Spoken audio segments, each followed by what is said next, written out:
নমস্কাৰ বন্ধুসকল, আজি প্ৰজ্ঞান ইউনিভাৰ্ছ চেনেলত আপোনালোকক সকলোকে মই স্বাগতম জনাইছোঁ, য'ত আমি আপোনাক জ্যোতিষৰ সৈতে জড়িত আচৰিত গোপন কথা আৰু সমাধান কৰোঁ। আজি আমি লৈ আহিছোঁ হোলা ষ্টক কেতিয়াৰ পৰা আৰম্ভ হৈছে। প্ৰিয় দৰ্শক, হোলীৰ 8 দিন আগতে পৰে হোলা ষ্টক আৰম্ভ হয়। এইবাৰ 7 মাৰ্চৰ পৰা আৰম্ভ হৈছে হোলা ষ্টক। হোলা ষ্টকৰ পিছত এই 8 দিনত বিবাহ, মুণ্ডন, গৃহপ্ৰৱেশ আদি কোনো শুভ কাম কৰা নহয়।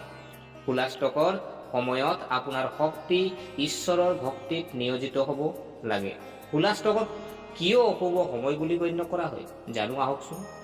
বন্ধুসকল, ফাকুৱাৰ 8 দিন আগৰে পৰা আৰম্ভ হয় হোলা ষ্টক হোলী। হোলীৰ আগৰ এই 8 দিন অতিশয় অশুভ বুলি গণ্য কৰা হয়। এই সময়ক ইমানেই অশুভ বুলি গণ্য কৰা হয় যে ইয়াত কোনো শুভ কাম কৰা নহয়। ইয়াৰ আঁৰৰ কাৰণ জ্যোতিষৰ কাৰণৰ পৰা আৰম্ভ কৰি ধৰ্মীয় বিশ্বাসলৈকে আছে। গতিকে বিতংভাৱে জানো আহকচোন হোলা ষ্টকৰ সময় কিয় অশুভ। এইবাৰ কেতিয়া পালন কৰা হৈছে হোলা ষ্টক, হোলা ষ্টকৰ সময়ত কি কৰিব লাগে আৰু হোলা ষ্টকৰ সময়ত কি কৰিব নালাগে। গতিকে হোলা ষ্টকৰ সকলো তথ্য আমি বিতংভাৱে এই ভিডিঅ'ত জানো আহকচোন। গতিকে পলম নকৰি আহকচোন ভিডিঅ'টো আৰম্ভ কৰোঁ। প্ৰিয় দৰ্শক, হোলা ষ্টক কেতিয়া আৰম্ভ হয়? হোলা ষ্টক শব্দৰ দুটা শব্দৰে গঠিত, হোলী আৰু অষ্টক, যাৰ অৰ্থ হ'ল 8। এই সময়ছোৱা ফাগুন মাহৰ শুক্লপক্ষ অষ্টমী তিথিৰ পৰা পূৰ্ণিমা দিনলৈকে থাকে। হোলীৰ 8 দিন আগৰে পৰা আৰম্ভ হয় হোলা ষ্টক। এইবাৰ 13 মাৰ্চ নিশা হোলিকা দহন মুহূৰ্ত আছে আৰু আনহাতে ৰঙেৰে ফাকুৱাৰ পিছদিনা 14 মাৰ্চত অনুষ্ঠিত হ'ব। এই অনুসৰি 2025 চনৰ 7 মাৰ্চৰ শুকুৰবাৰৰ পৰা আৰম্ভ হৈছে হোলা ষ্টক।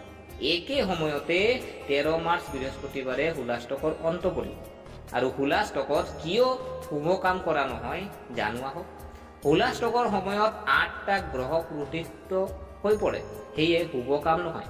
এইটো হোলা ষ্টক অষ্টমীৰ পৰা পূৰ্ণিমালৈকে চলি থাকে। প্ৰতিদিনে এটা গ্ৰহ ক্ৰোধিত হৈ থাকে। এই আক্ৰমণাত্মকতাই ভাল কামত নেতিবাচক প্ৰভাৱ পেলায়। জীৱনতো বহুত সমস্যাৰ সৃষ্টি হ'ব পাৰে। জ্যোতিষৰ মতে অষ্টমীত চন্দ্ৰ, নৱমীত সূৰ্য, দশমীত শনি, একাদশীত শুক্ৰ, দ্বাদশীত বৃহস্পতি, ত্ৰয়োদশীত বুধ, চতুৰ্দশীত মংগল আৰু পূৰ্ণিমাত ৰাহু উগ্ৰ হৈ থাকে। সেয়ে হোলা ষ্টকৰ 8 দিনত শুভ কাম কৰা নহয়। হোলা ষ্টকৰ 8 দিনত শুভ কাম নহয় যদি চোৱা হয়, হোলা ষ্টকৰ 8 দিন আগতে কোনো মাংগলিক কাম কৰা নহয়। এই সময়ত বিয়া, তিলক কৰা, এংগেজমেণ্ট, মুণ্ডন বা কোনো শুভ কাম নহয়। যদিও এই সময় ধ্যান আৰু পূজাৰ বাবে অতি উত্তম বুলি গণ্য কৰা হয়। হোলা ষ্টকৰ সময়ত বিষ্ণু আৰু ভগৱান নৰসিংহক পূজা কৰিলে বিশেষ উপকাৰ পোৱা যায়। হোলা ষ্টকৰ সময়ত ইতিবাচক শক্তিৰ বাবে ভগৱান বিষ্ণুৰ ধ্যান কৰা উচিত। প্ৰিয় দৰ্শক, গতিকে আশা কৰোঁ আপোনালোকে ভিডিঅ'টো চাই ভাল পালে।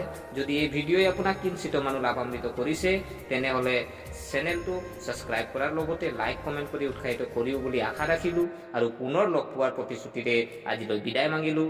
ধন্যবাদ।